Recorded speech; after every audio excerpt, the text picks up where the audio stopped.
We're officially nearing the end of summer, but we're still in summer because British people are still complaining about 70-degree Fahrenheit weather.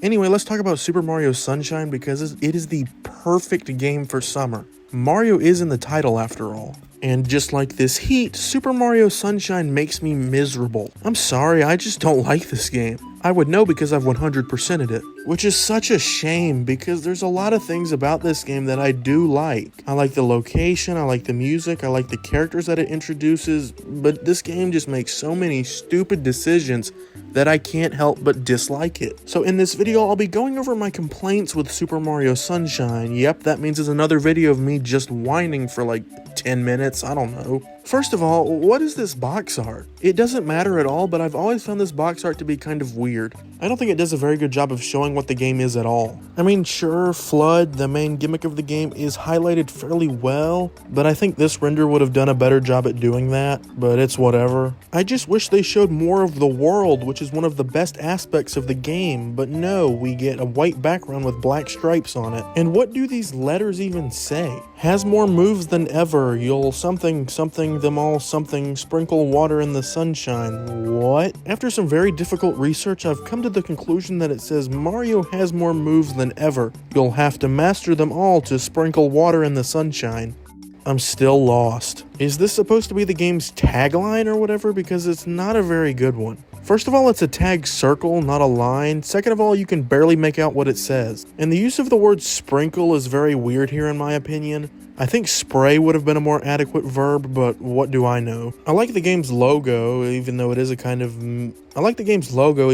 bit messy. The eyes being shorter than every other letter kind of bothers me, and I find it weird that the shine sprite and palm trees are both actually part of the logo and not just a design for the box art. I think that's enough discussion about 23-year-old paper, however. Now let's get into my actual problems with Super Mario Sunshine that don't involve weird box art decisions. The main thing that ruined Super Mario Sunshine for me are the controls. The camera isn't too bad in the 3D All-Stars version, but in the original GameCube release, they're inverted from what I'm used to. So that's not an objectively bad thing, I'm just not used to it. Controlling Mario himself is where my problems lie. It just feels very slippery and imprecise in my experience, which for a game like this is pretty bad. The main thing a 3D platformer needs, in my opinion, is good controls, and this game just doesn't have that in my opinion, unfortunately. I've had several instances where I'm walking to the edge of a platform, getting ready to jump, and I just slip off the edge before I can jump, and I die. Now before we get any further, let me preface that all of my complaints can be boiled down to me being bad at the game. But like I've 100%ed it, I think I'm as good as I'm gonna get at it. I'm not the biggest fan of the game's progression either.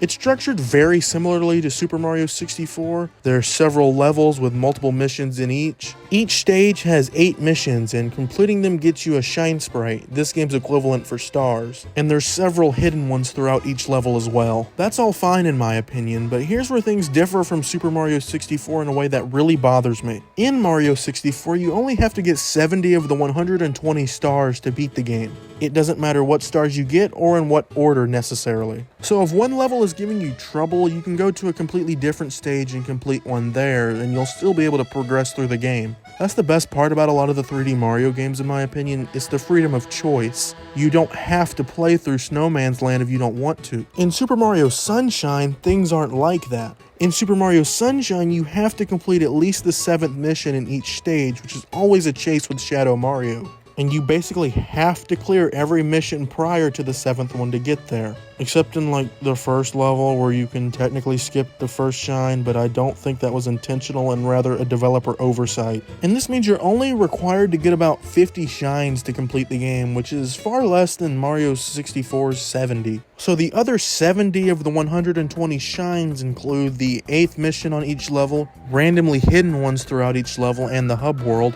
and the blue coins. The blue coins are easily the worst aspect of 100%ing this game, and it's not even close. There's 240 of them throughout the game and you trade them in for shine sprites. 10 blue coins equals 1 shine sprite, so only 24 of the 120 shines are blue coin shines. But they are so unbelievably tedious to collect, I hate them so much. There's a handful that are just spray the X and go find the other X on the map, and then you get a blue coin and you spray that X and you go back to the other spot to get another blue coin.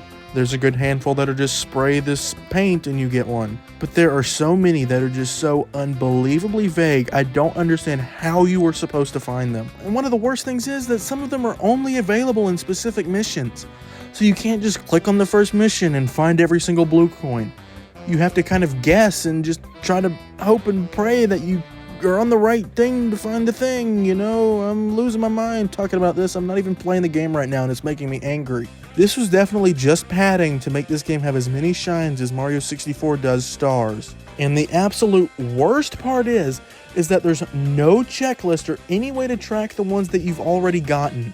So if you were anything like me and didn't keep track of them when I was first playing the game and just watched a guide on YouTube to figure it out, you would go back to the same places over and over again and sit there for hours wondering if you were doing the thing you're supposed to do wrong, only to realize, oh yeah, I already got that one 3 days ago and I completely forgot. And I've seen people compare the blue coins to the moons in Mario Odyssey, in which, yes, there's a bunch of similarities, mainly being that they're just kind of hidden randomly throughout the place, but at the very least, Super Mario Odyssey's moons are trackable. There's hints you can use to find them.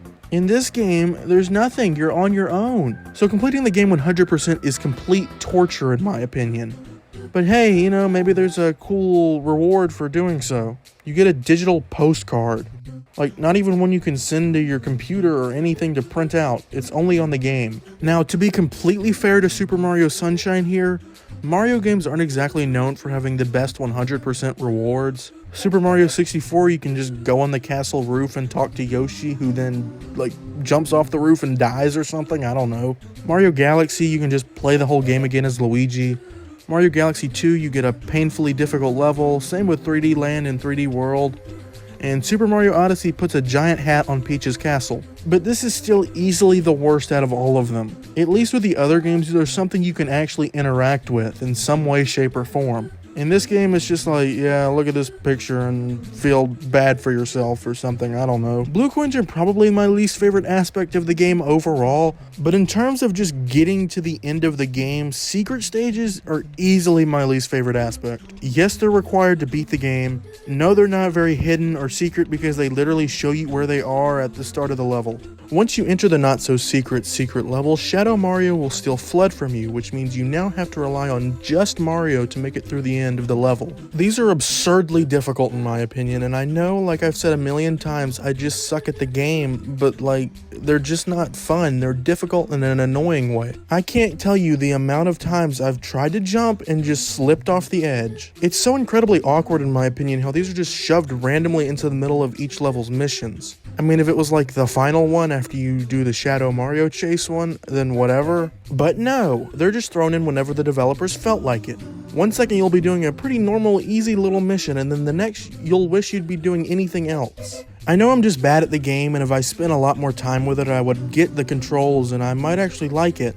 But why would I do that? I already just don't care for it. I don't feel like spending any more time with this game than I already have. I think it's pretty obvious that, to at least some degree, that this game was rushed. I mean, the blue coins alone are evidence enough. I mean, that's the laziest way possible you can get to 120 shines. I get why people like this game to a certain extent, but at the end of the day, this is easily my least favorite 3D Mario. So Super Mario Sunshine will remain a game that I pop in every once in a while just to mess around in for like 20 minutes. There's no way I'm going to play through the main story mode ever again. Especially not 100%. I mean, I value my sanity at least a little bit. That's why I'll be talking about Mario SpaghettiOs in my next video.